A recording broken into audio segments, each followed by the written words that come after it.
Morning.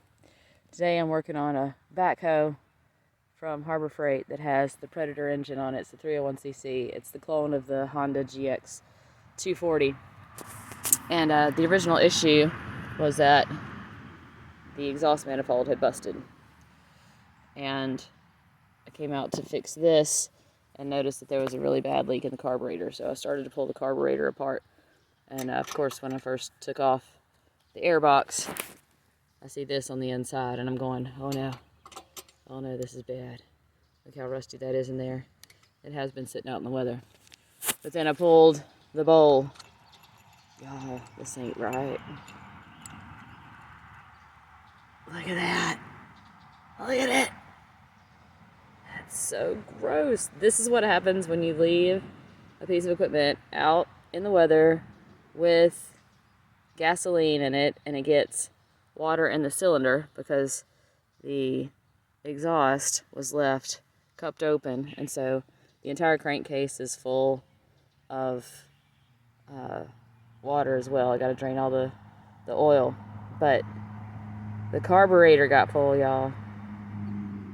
It's so bad. It smells so bad. But check this out. On the underside, the needle valve still works.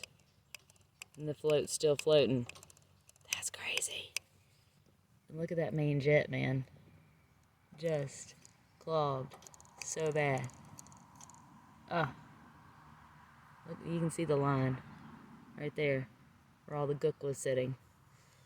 So, yes, I am replacing this carburetor, of course. I'm glad I went ahead and bought that one, whether or not I needed it, because when you got a water situation where the water's in the crankcase, that's down in here where the oil is supposed to be, and it's in the exhaust, it's definitely going to be over here as well. So we're going to get all that switched out and new exhaust put on, and we will see you guys on the next one.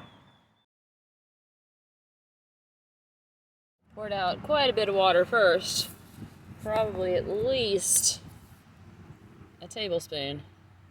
And just FYI, this is not what your oil is supposed to look like.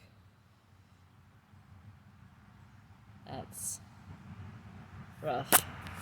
And I can't move the pan any closer because there is a caster right there.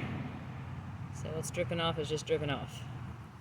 But wow, it's gloopy even.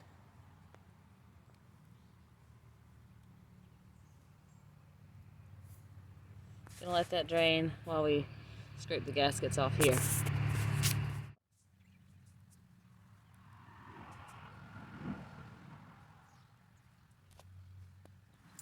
We're back about 4 hours later, and I just added a little bit of fresh oil to try to flush out the system, and we're still getting globules of old oil and water mixtures into the pan out of the engine.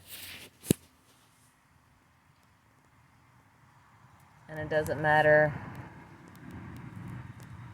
how much I put in, there's still more globules coming out. Air hose would be great right now, but I'm out in the middle of nowhere, and so I don't have that availability. I'd love to blow the inside of that thing out. I'm sure it would reveal some very interesting bubbles.